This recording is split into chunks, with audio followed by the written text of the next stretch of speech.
Algebra 1. Welcome to week 4. Wow, I can't believe that you made it this far. So last week we talked about slope. This week we're going to talk about intercept. And then next week we're going to put them together, talk about slope intercept, which is one of the forms of a line. We're also going to look at this horizontal and vertical lines. Nice easy topic to start out with. This is a horizontal line, like the horizon, it goes across. Okay, and horizontal lines have the equation y equals, vertical lines have the equation x equals. Make sure you have that. Horizontal y equals, vertical x equals. So this is horizontal, so I'm looking, and I look right here at the y-axis and at -7. So the equation is y equals -7. You might ask me why. And so this point is 0, -7. All right. And then if I get any other point on the line, this point is 8, -7. You can pick any point on this line, and the y value is the y value is -7. So the equation is y equals -7. Now, if you're talking about a vertical line here, that's crossing the x-axis 3, then the equation for that line is going to be x equals 3. So I think once you explore that assignment, it will make great sense to you. All right, so intercepts are pretty visible on the graph. There's really no calculations you have to do. There's 2 intercepts, the X intercept and the Y-intercept. And so the Y-intercept is where the line crosses the y-axis, which happens at -6. And that point specifically is 0, -6. I do want you to notice that the x value at a y-intercept is 0. Very important. And also the x-intercept. Okay, x-intercept is -8 in this case. And this point would be -8, 0. The y value at an x-intercept is 0. So write that down. The x value at a y-intercept is 0, and the y value at an x-intercept is 0. And guess what? We're going to use that right now with intercepts from an equation. So I'm going to put a 0 right here and a 0 right here, because at the x-intercept, the y is 0. At the y-intercept, the x is 0. Okay? So how do we calculate the x-intercept? Well, if the y value is 0, so in the x-intercept, and I forgot my little writing stylus, so,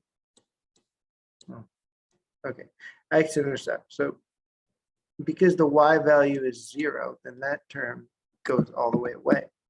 So we would just have to set up the equation -4x, the x term there, equals 3, because of the 3 there. And then if you solve that, you would divide both sides by -4, and you would get -3/4. And that's the answer, -3/4. The y-intercept, same sort of thing.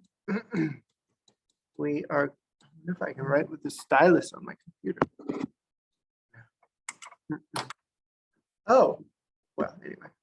All right, so I could write on the board there. Maybe I will.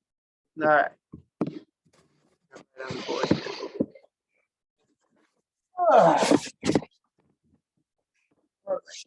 Just wait a second. Wait a second.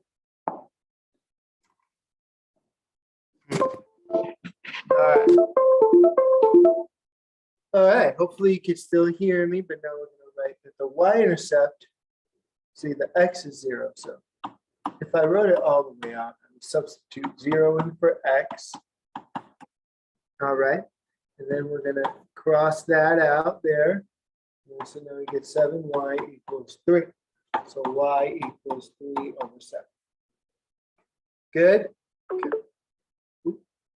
All right, move right along. So yeah, just substitute in those zeros and then solve your remaining one-step equation. That's what you got to do. This one is intercepts from a table. Same concept. At the x-intercept, we have y equals 0. At the y-intercept, the x equals 0. That's the key concept there. Okay, so if we are looking for the x-intercept, we're looking for when the y equals 0. So I am looking for a pattern.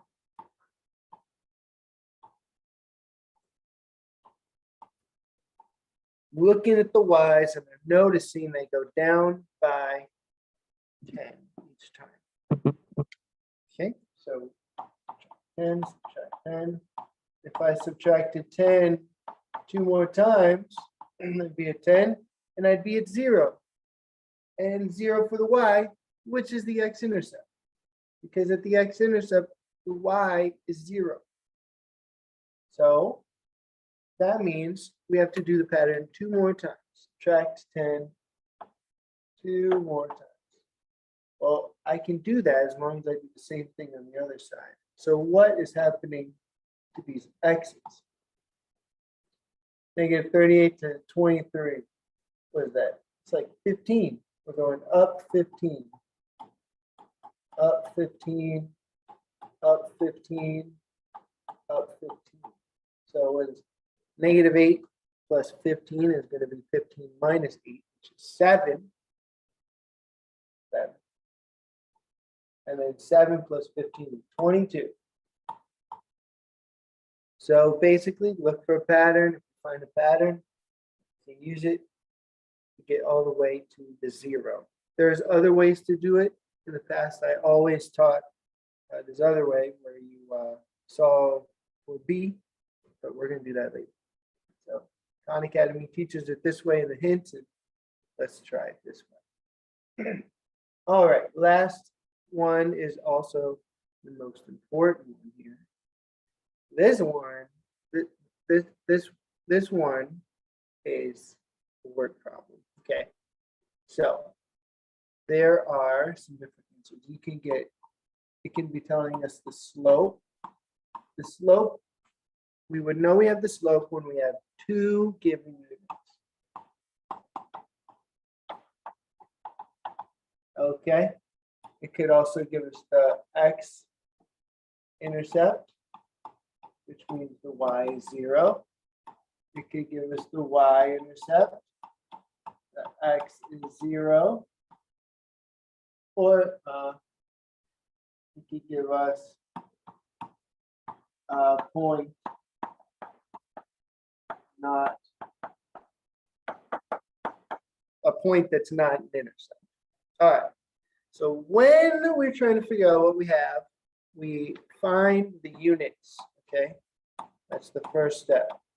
Find units. What's a unit? If you're with us over the summer, you know that a unit is a word after another. So Hyro painted his room after 3 hours. Hours is my first unit of painting at a rate of square meters per hour. Oh, and the key slope word is per or for each. Lots of keywords for slope. All right, so my other square meters per hour, we had 28 square meters left to paint. Okay, which of the following information is given about the graph? After 3 hours of painting at a rate of 8. Okay, so we know the slope because we see that word per, and we see the 2 units. So the slope is 8 square meters per hour. That's the 2 units in 1. Hyro painted his room after 3 hours of painting he had 28 left. So they also gave us 3 hours is connected to 28 square meters. So that is a coordinate. At that specific time, there was 28 specific meters. And so hopefully you can see that that's a coordinate. But we could totally talk about it. Just put questions in the organizer for that one. And the last one here, Conrad read a 180-page book, cover to cover, in a single session at a constant rate. It took him 6 hours. Okay, so what are my units? Hours and pages, right? Okay, his book was 180 pages. Now, here's one thing I forgot to tell you about intercepts. The Y-intercept is the start of a situation.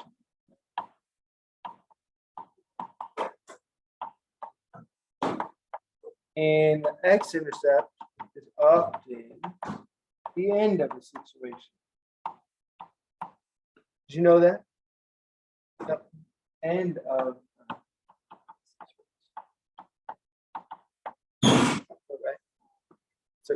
So if Conrad has a 180-page book, then we know how many pages he has to read at the start before he starts. So that is the Y-intercept. They give us the Y-intercept is 0, 180, where 0 represents 0 hours of reading, 180 pages left to read. And it took him 6 hours. They also gave us the X-intercept. After 6 hours, he was done reading the book. He had 0 pages left to read. So they gave us the X-intercept and the Y-intercept. All right. So that's a little bit of information to start, in addition to the Khan Academy hints and practice. And so Thursday, we're just going to have a wonderful time talking about intercepts. And I will see you there.